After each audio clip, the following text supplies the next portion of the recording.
Welcome to VCs Off the Record. This is Real Talk with Real Investors. Your host, Gayle Jennings-O'Byrne, CEO of Wocstar Capital and co-founder of the Wocstar Fund, has spent 30 years in finance. And I'm here too. I'm Victoria Bird. I'm the Chief Content Officer and Creative Director of Wocstar Media. And I've spent 30 years in media. We champion female entrepreneurs, we champion diverse teams, and we're both passionate about stories that change old narratives. We're looking to inform you, inspire you, and help you get your bag and your dreams. Hey there, welcome to VCs Off the Record. I'm your host, Gayle Jennings-O'Byrne, the CEO of Wocstar Capital and the co-founder of Wocstar Fund. And with me today is my fabulous, always amazing co-host, Victoria Burt, who is the Chief Content Officer at Wocstar and the Creative Director at Wocstar Media. Yeah, hello. I know, I pinched myself. I pinched that you came. Are you kidding? I leapt 2 feet off the floor. I was like, yes, 100%. When God offers you the dream, you say yes. There you go. And and you threw him or her. Listen, or when the phone rings, you got to answer. Yeah. But you know, it felt like we had grown up and like we'd made a grown up hire. Well, you mean the company? Yes. I don't personally feel like a grown up, but that's okay. I play. I love, and that's part of what we're talking about today. When I was reading about the person you're going to be talking to later, Marc Littlejohn, CEO of Littlejohn, Big Ideas, New York City, is the concept of the idea. Because right, like if there isn't an idea, then what is there to invest in, right? And it really got me thinking about how, first of all, how he must see that because he was in product development, but also how you have to look at people's ideas, evaluate whether or not they have a value that you want to invest in, because that doesn't mean it doesn't have value. It just means it's not something you want to work with. So I have some questions. Yeah. I have some questions. Do it. How many ideas are really good? How many ideas are like, oh, that's the $1 million idea?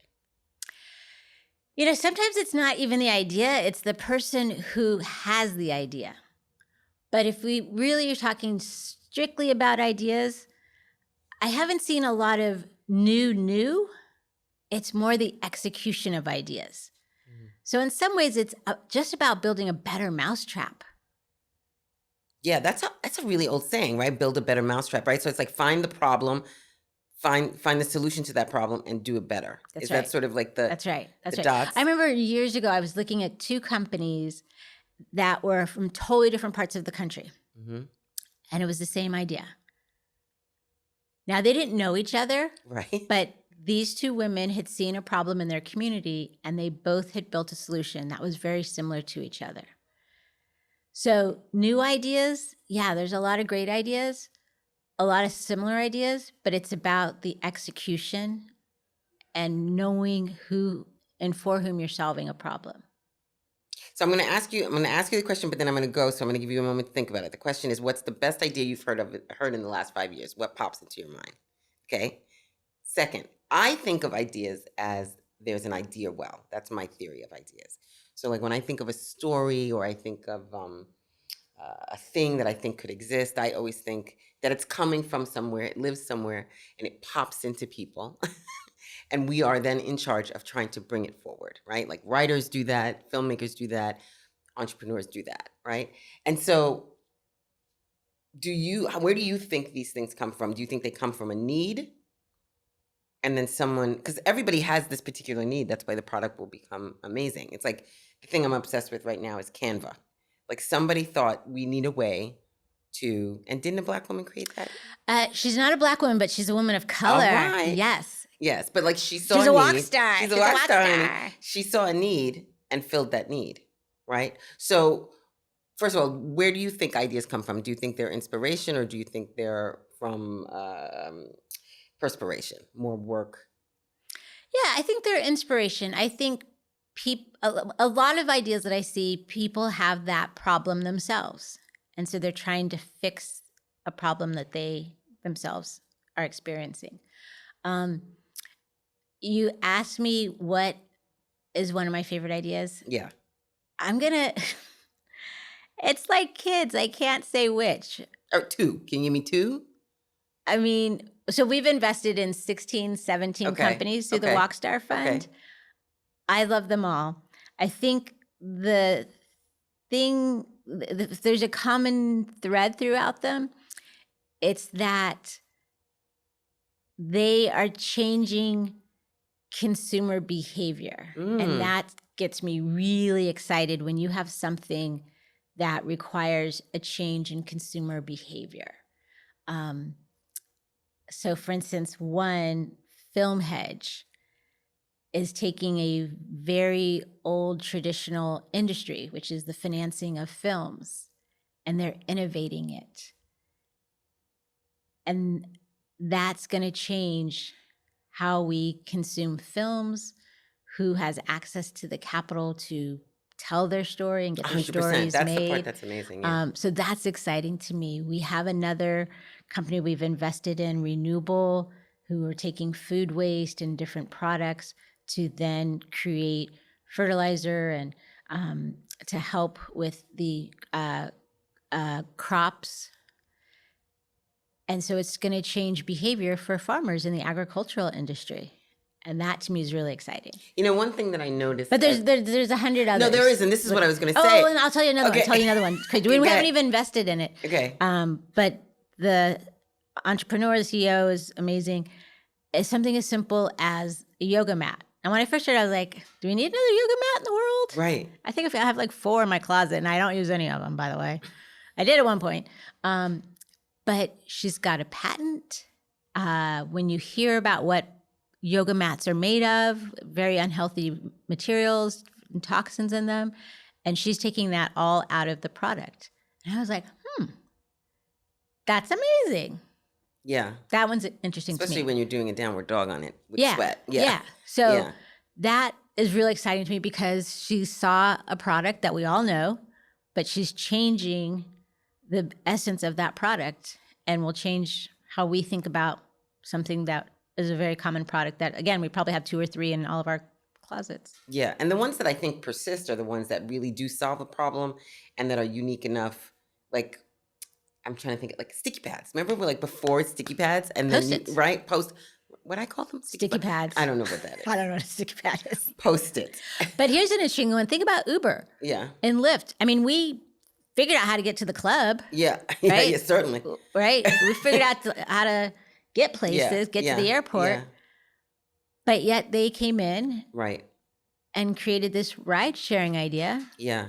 Right? If someone came to you and said, yeah, so here's my company, you're going to get in the back seat and you're going to pay this individual person to take you somewhere in their own car. You'd be like, what? Yeah. It's changed consumer behavior. Yeah. Fascinating. And I think that's really, you know, it's cool because, like, the idea, I think, like, when I thought about this episode, I thought about the idea. So someone has an idea, someone has a business they want to start with this idea. And I love that part of what we do is offer a way to learn how to then take that idea and take that company and tell a story about it and then raise capital through the academy. And that's why our guest, Marc Littlejohn. Marc Littlejohn, went through the academy, right? Yeah. And you're teaching them, you know, I'm a big story person, and you're teaching them how to tell the story. But why is that important? Because it's not just one story also, right? You got to know who you're talking to. That's right.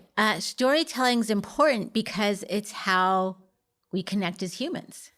And so if you're trying to sell a product, if you're trying to raise capital, you have to connect to another person. And so the story that you tell is the invitation by which someone can come into your world.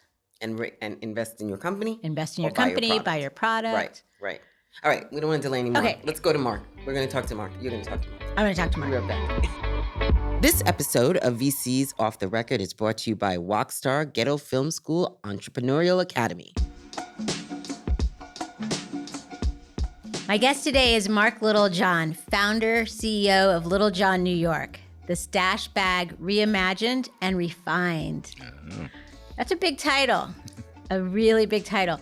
And I love it because part of why I wanted to have you on the show is to tell us about your entrepreneurial journey, about your company, but even more importantly, the fact that you took an idea and brought it to market. I want us to unpack that a little bit. But before we start, Tell us 3 things about you that you want people to know. Okay. Well, first of all, thank you for having me here. It's a great honor Absolutely. to I be love talking here. to you and hearing your story. And this is absolutely a wonderful podcast to be on. 3 things about myself people don't know. I guess 1, I was born in Paris. I did not know that. I was born in Paris. We were both born in Paris. And 2, what else do people not know about me? I'm a college professor also. And 3, I'm ambidextrous. I love that. And I draw with both hands. You can draw with both hands. That's amazing. Yeah. Amazing.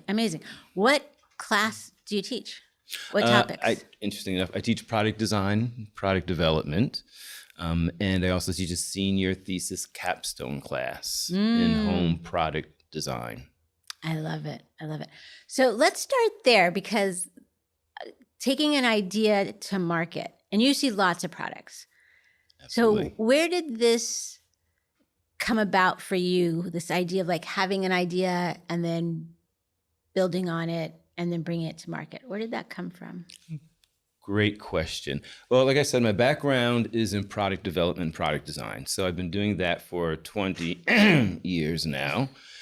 And so my background basically is taking an idea or finding a concept, a relevant concept, and then understanding how to fit it into a market, understanding what it will look like, and then developing it from literally the sketch on the napkin on the back of something to actually having the actual product sitting there in front of you.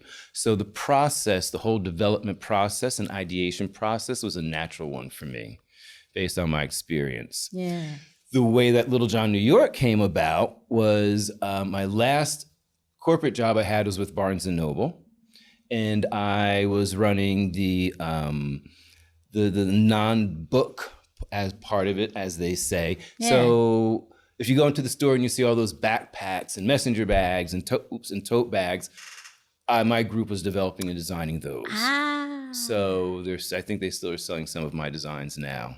Love it. And when I left Barnes & Noble, I knew that I wanted to start a company. I knew I wanted to be an entrepreneur. I come from a family, I have several entrepreneurs in my family. My uncles especially. So there was always the sort of foundation of entrepreneurship, building generational wealth, independence. Yeah. So as I explored that idea, my natural thought process was going to do tabletop and the things that I had a long history of developing. When I began to write the business plan, I realized I had about 500, 600 competitors.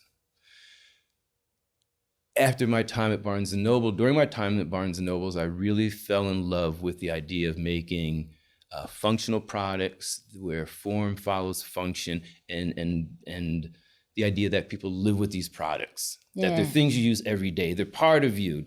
And as I explored that more, the idea kind of gelled, and I realized I wanted this to be more of a lifestyle. Yeah. And so take us from that then to the stash bag, to Littlejohn, New York, and tell us what the product is. Okay. And then where that idea came from, because it's fabulous. And I'm curious where that, because again, you see so many products. Where did the stash bag come from? The stash bag idea came in as I was exploring, writing the business plan. As you know, the cannabis industry is exploding now. We're in 41 states now. It's pretty amazing. And I just was trying to think of what market is not saturated. What market needs something? We don't need more dishes and plates or entertainment products. You didn't want to have a smoke shop. And I did not want to have a smoke shop, no. And I also knew that I did not want to necessarily touch the flower, as they say. Okay. Meaning a dispensary or something like that. Yeah. It's much more complicated. So I recognized what they call the green rush and realized I needed to make the picks and shovels not be digging for the gold. So that put me in an ancillary space. And I looked around and realized there were a lot of other containment accessories, but none of them had a luxury feel to them. None of them were upscale. And so I thought, that's it. There's my space. There's my niche. We kind of like to jokingly say, if Coach were going to make stash bags, this is what they would be. So the assortment line. I mean, I would even up level it to Gucci. They're beautiful. Yeah. They're beautiful. They are. Thank you. And so I began the development process, started sketching it out, figuring out what needed to be done. I worked on the formula that we use to contain scent. So backtracking to your other question, what we sell, we design, manufacture, and sell premium leather scent concealing accessories, meaning super high-end stash bags. Each piece is made with top grain or full grain leather. They've got layers of activated carbon, non-woven filters that absorb smell. They have airtight sealed zippers, so they keep whatever's inside of it fresh and odor-free. And my secondary thought behind this is that because cannabis and cannabis products in general are becoming more prevalent, more people have them. Okay. So the ability to carry and store, it changes a little bit. It's changed a little bit. Regular people, even in this area, are carrying with them to the office often. So I designed a line of accessories that are discreet, elegant, that don't say what they do exactly. Yeah, no, it's a beautiful, beautiful line. Where can people find them? Where do most people find your products? Is it online or? We have a lovely website to start with. You can say the name of it here. www.littlejohnNewYork.com. Ship everywhere and anywhere in the world. Beyond that, we have a distributor in, believe it or not, the Middle East. We are in a distributor in London. We are in another online store in France called Aquaron. And beyond that, we are here in New York in Gotham Dispensary, Union Square Travel Agency also, High Society in Brooklyn. Love it. And we are down in Foreign Daughter in Maryland. And we're in one other place out west. I love it. I mean, you're in so many places, you're almost forgetting where you are. I love it. That's in some cases, yeah, I love it. I love it.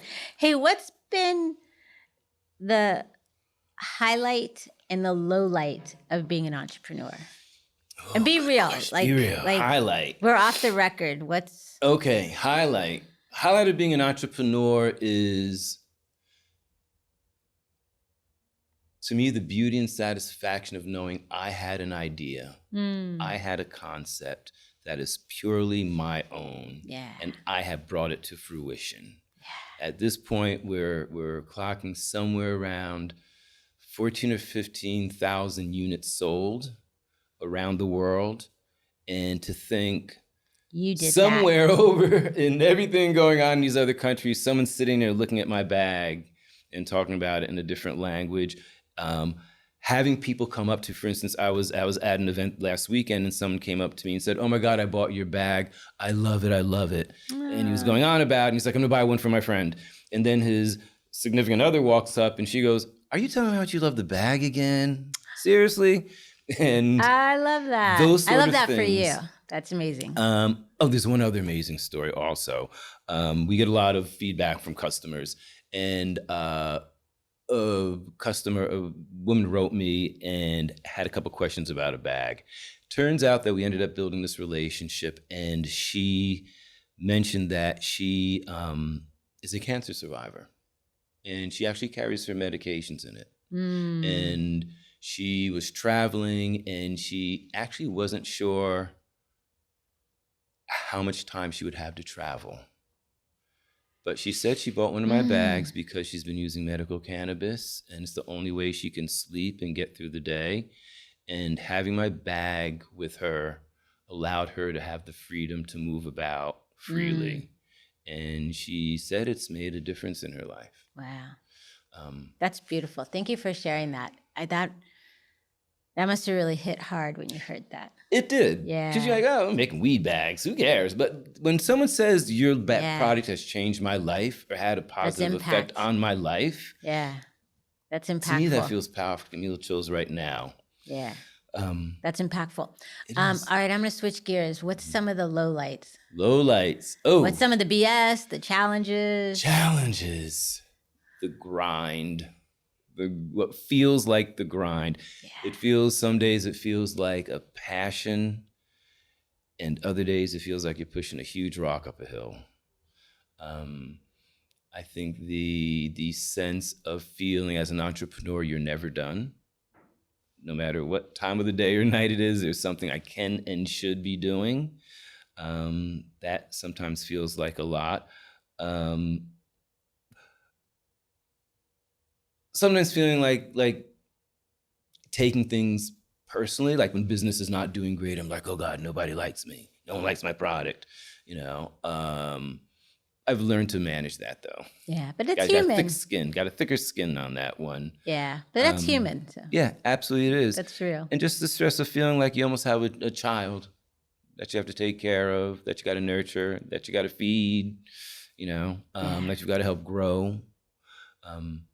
That has upsides and downsides to it. Yeah. I think, you know, so a child comes home with an A on the test, you're proud. Child comes home, you know, has detention, you're not as proud. Yeah.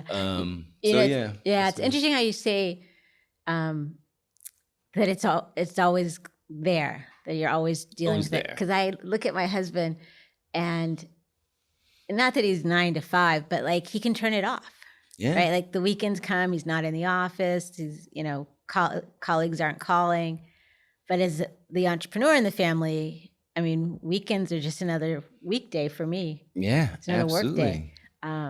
So that concept that when you're an entrepreneur, that it's just the clock is always on. It absolutely always. I constantly, until a certain hour, I always have to answer the phone. Littlejohn, New York, how may I help you?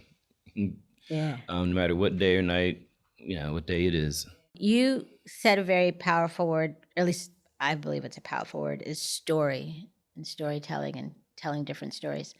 How did you learn to tell your story? Because the Stash Bag Reimagined and Refined is beautiful. How did where'd your storytelling that took a minute to come up with when I started the business. And one of the things that we talked about in the cohort was Wocstar Academy. Was just how do you bring this down to a statement? How do you synthesize this big thing and bring it down as a starting point, as an entry point, just to identify what you're doing? And that to me summed it up fully. And it just came from imagination and trying a bunch of different times. Spent a lot of time doing a name search, an identity search, just to realize my name and the place I lived was the best name for the company. And it's memorable. It stays with you. Yes, it does. It does. Yeah. You know, New York is pretty cool. I've been wondering whether I should make it Littlejohn Brooklyn, but since I really love Brooklyn. Yeah. So. I love that. So Wocstar Academy, which you were a star pupil in. Thank you. Star CEO in. What did you get out of it? And listen, this don't have to be, you know, make Gayla feel good moment here, but I'd be curious to hear what you got out of the class, because there could be someone listening that could probably benefit by being a part of the academy. And so if you are listening and you are building a business and you're trying to raise capital and you're trying to tell your story, this course, this academy is for you, I believe. And we built it for folks like you, but I'm curious what you got out of it. I know what I pour into it, but I'm curious what. Let's see, I got quite a few things out of it. I think the main thing that I got out of it was being able to learn how to tell my story in a more concise way and for me, because I'd already been in business for several years, I already thought I had a story.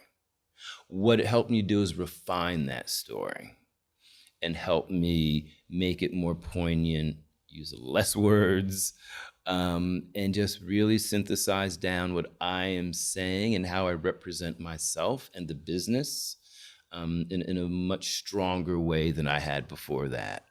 I also love the camaraderie. There's some amazing other entrepreneurs in the space who are doing great things and finding success. So I think getting a chance to hear those other stories and talk to those other people, and Marty and I are still friends. There's several people that I've connected with afterwards. Awesome. There are a couple of people I actually tried to have come to my class as guest speakers. Awesome. In my senior year, I have my students do a product pitch at the end of it. And so as part of that, the first part of that is for them to start learning how to tell their story and understand themselves as a brand and who you are as a brand. Oh, I love this ripple effect. And so all of that is kind of tied in together for me. And there's some functional things I've also learned from it, how to approach VCs, what they're looking for, how to do that more efficiently, what's needed, what's not needed. Because I think there are a couple of ideas I've had that were not fully correct, and they were then corrected by what I learned in the academy. And raising money is not easy for anyone. It is, yeah. So the more we can help give insight and knowledge into how investors think, I just want to make it easier for people. I want it to be a better experience for folks. Absolutely. And actually, I'm sorry. And then going back to a question you asked me earlier. What did I ask? I forgot. It was about the downsides. Oh, the yeah, upsides the and lowlights, downsides. highlights. Yeah. One of the things as we're talking about mistakes is when mistakes cost you money and you are a small entrepreneur, it hurts so much more. That's right. And it doesn't have to be a ton of money necessarily. If it's a few $100 somewhere, you're like, oh, that's wasted for some reason. Yeah. That tends to hurt much more. And one of the other pieces of advice that I've learned is even if you are small, don't think small. Oh my gosh. Okay, so my last question to you was going to be like, any advice for entrepreneurs? And look at you just did it, which is don't think small. Don't think small. Yeah. You need to not have a nickel and dime mentality or, oh, I'm not good enough or I'm not ready. You need to dive in. You do need to be prepared as much as you absolutely can, especially when you're talking about raising money and things of that nature. But in general, you really have to have a sense that it's you. You're it. You're the shit. This is me. I'm making. Go big or go home. Go big or go home. And you know what? It's really interesting that you're giving this advice because as investors, and at some point we all need investors, right? Financial investors, advice. We need people invested in our success, however that shows up. And investors want and get excited over big ideas. Yeah. And so if you're not thinking big, it's going to be hard to get them to get excited about what you're doing. So I love that you said that, and you probably remember this from the class when we would talk about how much are you trying to raise? Why are you raising? What are you going to do? And what did I always say? Double it. Double that yeah, number. I'm like, I need $500. You're like, no, ask for $1 million, Marc. Exactly. Go ahead, ask big. Exactly. And I just really at this point, especially this point in my life, after everything I've done in my background, I have nothing to lose here. I really don't. Listen, you didn't have anything to lose when you were 20. Right. Right? But now you know it, and I love it. Absolutely. So we're going to end on that because I think that's a beautiful point to end on, which is go big or go home. Yeah, go big or home. Believe in yourself. Dream and do big. Do big, absolutely. Do big. Dream big. Marc Littlejohn, thank you for being on the show. Thank you for having me. It's a pleasure to be here. VCs Off the Record brings you the quick pitch. Hi, I'm Alex Chung. I'm an associate at Chai Ventures. What are the top 3 sectors or industries that you focus on? Pre-seed and seed, we invest in sectors where women control the majority of decision-making or spending power. So we look at consumer, healthcare, future of work. What is your ideal investment stage, and how much do you typically invest at that stage? We look at pre-seed and seed, and we're investing anywhere from 100 to 500K, but I would say kind of favoring towards the smaller end. We like to do a smaller initial check and then follow on as the investment matures. Which key factors do you consider when evaluating the potential of a new investment? I think especially because we're so early, the founding team is really important in those dynamics. So really looking for folks who have a lot of perseverance and see challenges as an opportunity. Number two, I would say looking for a really big market. I think oftentimes the product can pivot. So if there's a big market opportunity they can seize. Initial ideation around product, even if it's not the final version, we like to see something that we're excited about early. What are your top 3 pet peeves for founders pitching? I would say it boils down to 3 things. So the first is lack of research on our fund and where we focus at Chai Ventures. Number 2, lack of communication. I think if it's hard to reach the founders immediately, it's a signal for later on. And 3, lack of sort of being concise during the pitch and showing too many slides and not taking full advantage of the opportunity. What are the top things that you look for when investing in a startup? So first, ownership dynamics. We're coming in at almost day 0. We want to make sure incentives are aligned for the founders. Number 2, we want there to be a somewhat clear path to monetization and hope to identify that. And number 3, we want this to be a really strong product and not just a feature of a product. So making that distinction early on is important for us too. How do you prefer to be contacted? Founders can reach me on LinkedIn, just my name, on X, Alex Chung tweets, or by email, alex@chai-ventures.com. And then our website is chai-ventures.com. The Quick Pitch was brought to you by the Wocstar Ghetto Film School Entrepreneurial Academy and NYC EDC. Okay, so he is super fascinating. What does it mean to you to hear him talk about what he got out of the academy? Well, I tried not to get emotional, which I might do now.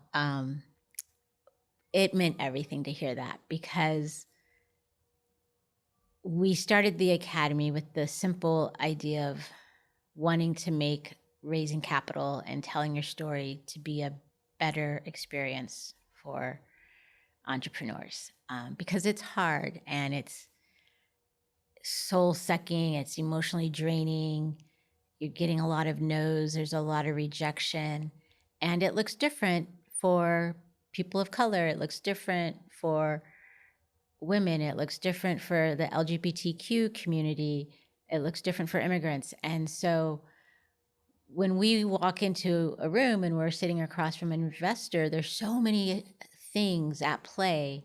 And so I wanted a way to help ease those conversations and help people connect with investors because there are a lot of great ideas out there. There's a lot of great entrepreneurs. And so to have him share how it impacted him really hit me. Yeah, I'm going to get emotional. It's good. It's real. Yeah, it's real talk beautiful. With real VCs off the record. Off the record. The other thing that I don't know if you're going to ask or not, but my final thoughts. I was going to ask. Was, my final thoughts were really his final thoughts, which is dream and do big. And when you do mess up, use it as a teachable moment. That was it. Those 2 things, beautifully said. Yeah. Dream and do big and look for the teachable moments. Do that. Today. Tell them bye. Tell the folks bye. Bye, everyone. Stay fabulous. Tune in soon. Got some great other guests coming up that you don't want to miss when we're off the record.